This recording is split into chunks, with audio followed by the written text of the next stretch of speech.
Welcome back, everybody. This is Steve KM9G, and I am building the QCX-mini 20-meter version. If you're playing along at home, there is a playlist up above for all of the steps in the build process this far. In this video, we are fitting it into the case, making as much smoke as possible, and trying to make some contacts after that. So stick around.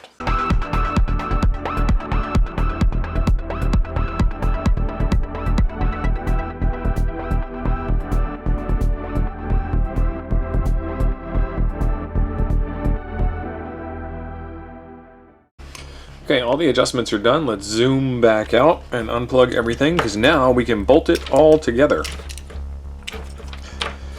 The adjustments that were made are going to be custom for your radio and your environment and your. Oh, I need to fix that one screw. So, you may not get the same adjustments on your screen that I got on mine. But for the first one, for the bandpass filter, you want that as high as you can get it. And for the next one, the next three, you want them as low as you can get them. So there's probably still some more tuning that needs to be done, because I didn't mess with any of the toroids yet, and I can't imagine that those were clean. But I need to reduce the size of that screw, so I will do that and then we will get it all put together. Okay, so I found that there was a different screw available in the kit, and I used that, and it now fits with no clearance issues. And I put all of the nylon standoff screws in place, and it looks like we are ready to put it into the case. So let me get top case, bottom case,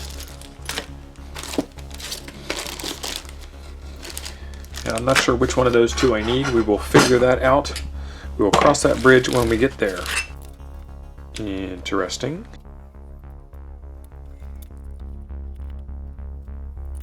Okay, so now that I went through all that trouble to screw it together, you're not supposed to. So let's unscrew that.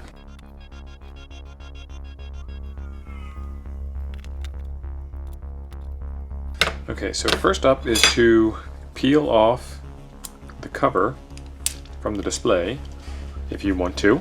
I wanted to, so I did. And then this slides in on the slide rails, like so. And then we need to figure out which set of these is the right set of ends for this kit. And we got the right set on the first try. That worked out real well. And we put these on, and there is a slight alignment issue, but nothing that doesn't sort itself out. I wasn't being overly aggressive. I was just wiggling it until it got on, and it got on, so nothing to worry about there. Okay, that's on nice and tight. Now we put the other side on.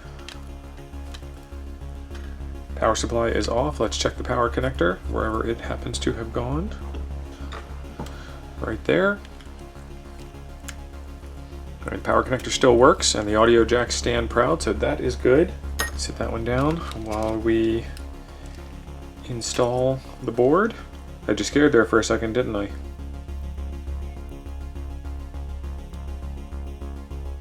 Don't think it's down all the way yet. Okay, that's what I'm looking for. Okay, so I'm holding this so it's movable,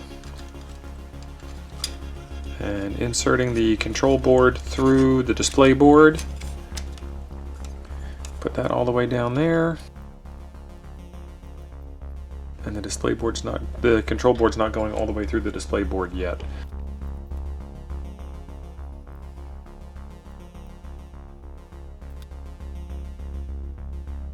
Okay, I see what's happening. And I am going to change the order in which I install this.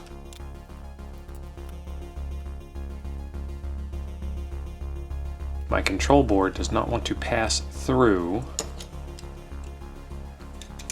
the display board.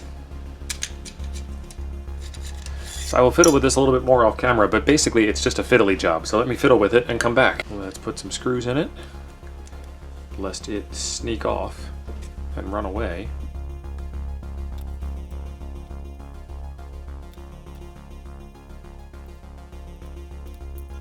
The bottom case only goes on one way, so be sure you've got that aligned appropriately.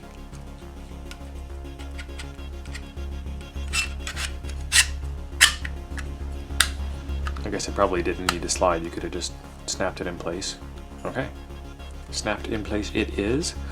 Let's put the other end plate on. Put some screws in there.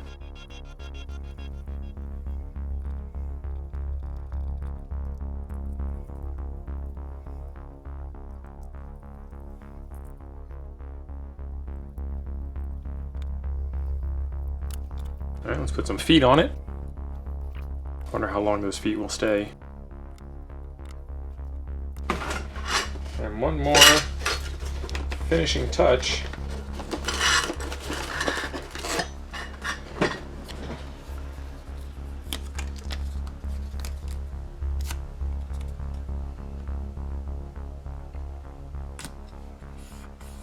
There you go. Perfect. Okay, I guess the last thing that we need to do is put the knobs on it. Let's put the knobs on it. There's one. And there's two. Then he says, leave a little gap. Where's my set screw? Leave a little gap. Where'd the other knob go? I had two knobs. Oh, I already put it on there. That's why I can't find it. Turn that all the way down. You can hear some CW in the background because I have my radio turned on. Let's change frequency to a clear spot. 14030.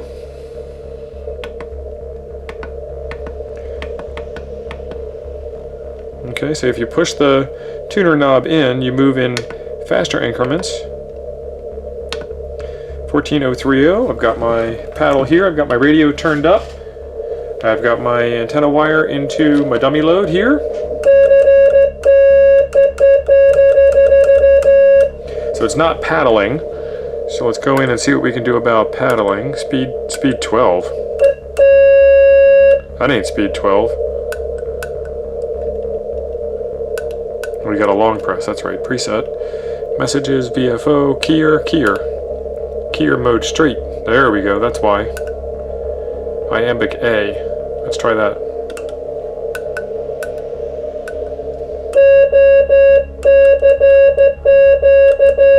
Okay.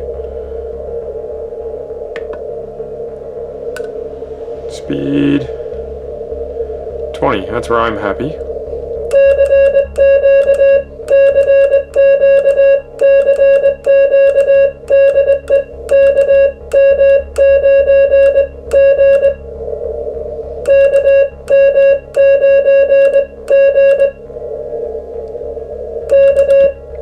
Alright, it makes noise, it does the thing. Now I gotta get into a real antenna and see if it can receive anything, because it can send. Now can it receive? Let's hook it up to a real antenna. Alright, we are at daytime now, 1402350, and I have the decoder tuned in, and it's doing pretty well. I don't know how well you'll be able to hear this through the speakers.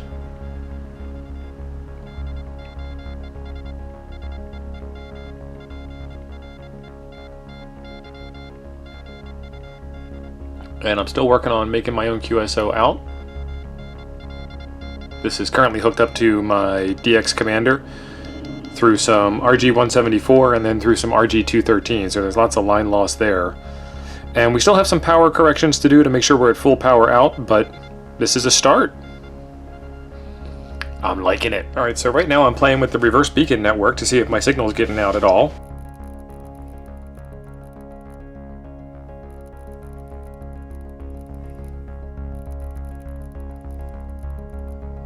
Alright, and it looks like nothing heard on the way out, according to the reverse beacon network. But next up is power alignment. And seeing if we can get some more power out of this thing. Actually, first off, seeing what kind of power we are getting out of it. Okay, so now let's bring the big box into display. And what we've got is the radio plugged into the RG174, plugged into the back of the MFJ 949. This just happens to be the one that I grabbed off the shelf. You can see that the function is set for forward power, and we've got it connected to the dummy load segment. And I'm not really worried about where the tuner part is because that's the other side. And our RF is hovering above 0. And then if I press the paddle,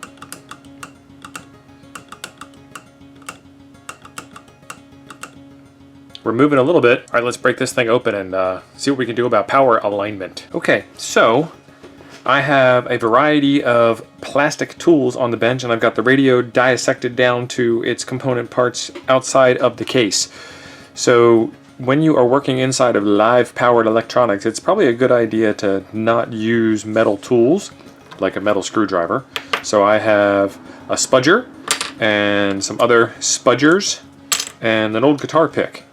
And what we're going to try and do is tune for maximum smoke without letting any of the smoke out. So, power supply on, ka-chunk, and power connector in.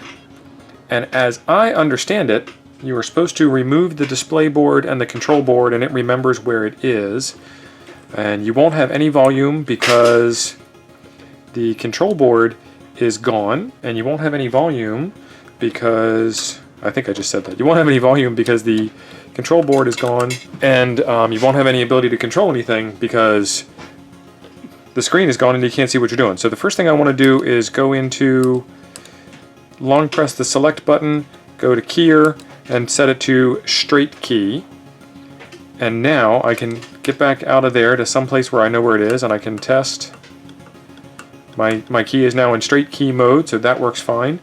And then we can carefully pull off the control board, set that off to the side, and we can carefully pull off the display board, and it will remember where it was, and set that to the side. Now the radio is still powered on, and what I have is that MFJ 949 sitting on the bench, and I don't have enough cameras set up right now, or a good way to set them up, so that you guys can see that. And what I want to do is arrange the wraps on the toroids here, these three yellow ones, the inductors, to get maximum power output. And so as a reference level, we are at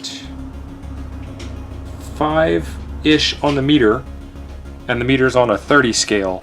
So that's not great, but according to the display on the screen, we're at 0.1 watts out. So the solution to that is to try and neatly spread these wires around to make room. And good luck with this fiddly part. And in the instructions they said, wind them tight and they'll be easier to spread out than if you wind them loose. And so we will see.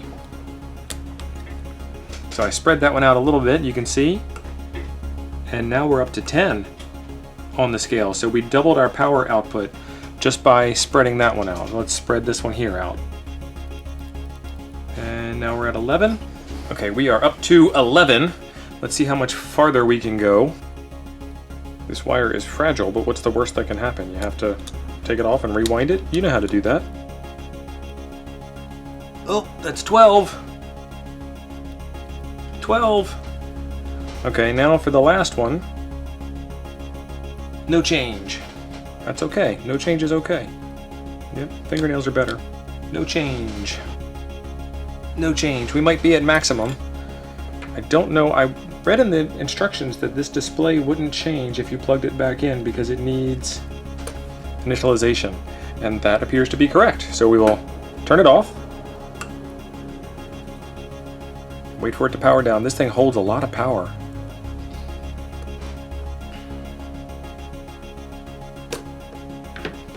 Put the control board back on, so we will have control.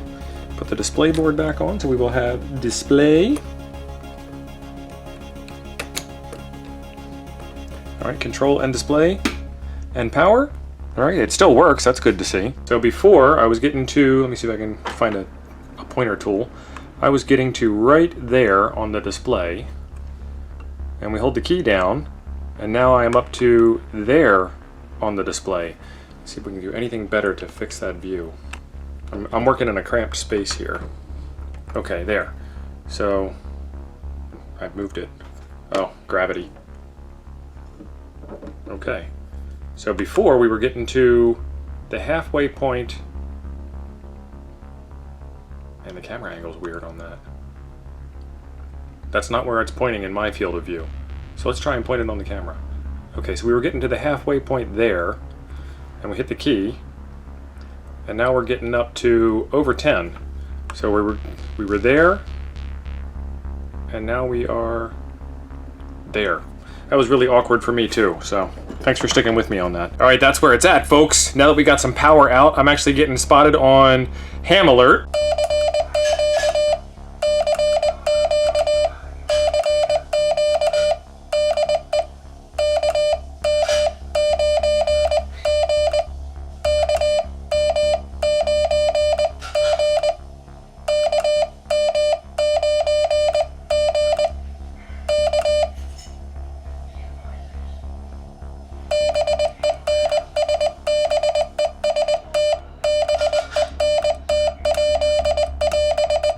Yeah, I messed it up anyway.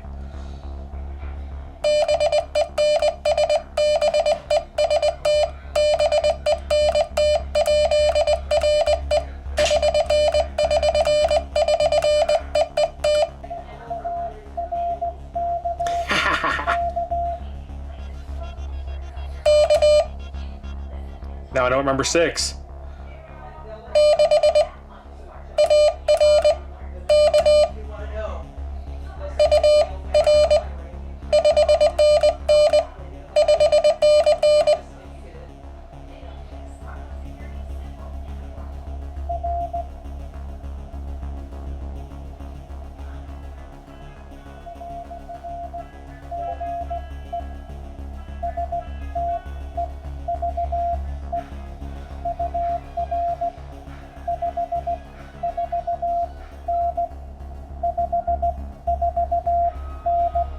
Yeah, 549, awesome.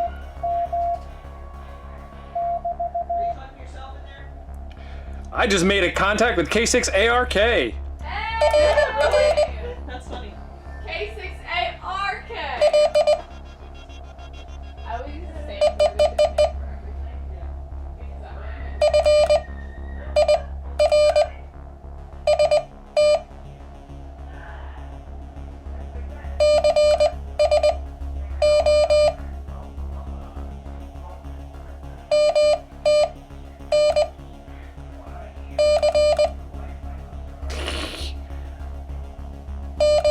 Man, I'm so rusty.